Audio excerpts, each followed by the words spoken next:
ডাকসু দায়িত্ব পালনের সময় নিহত সাংবাদিকের পরিবারের সঙ্গে সাক্ষাৎ করলেন ভিপি সাদিক ও জিএস ফরহাদ। ঢাকা বিশ্ববিদ্যালয়ের ছাত্র সংসদ ডাকসু নির্বাচন কাভার করার সময় হৃদরোগে আক্রান্ত হয়ে মৃত্যুবরণকারী সাংবাদিক তরিকুল শিবলির পরিবারের সঙ্গে সাক্ষাৎ করেছেন ডাকসুর নবনির্বাচিত সভাপতি সাদিক কায়েম এবং সাধারণ সম্পাদক জিএস ফরহাদ। উল্লেখ্য, তরিকুল ইসলাম শিবলি চ্যানেল এস টেলিভিশনের সিটি রিপোর্টার হিসেবে দায়িত্ব পালন করছিলেন। সাক্ষাৎকালে তারা শিবলির পরিবারকে অর্থ সহায়তা হিসেবে 2 লাখ টাকা প্রদান করেন।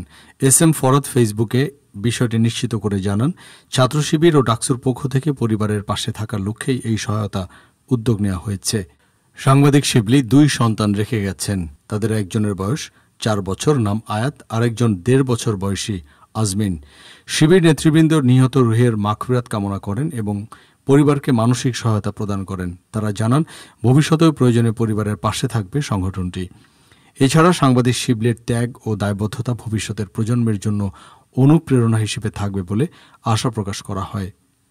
ডেস্ক রিপোর্ট, আজ বার্তা।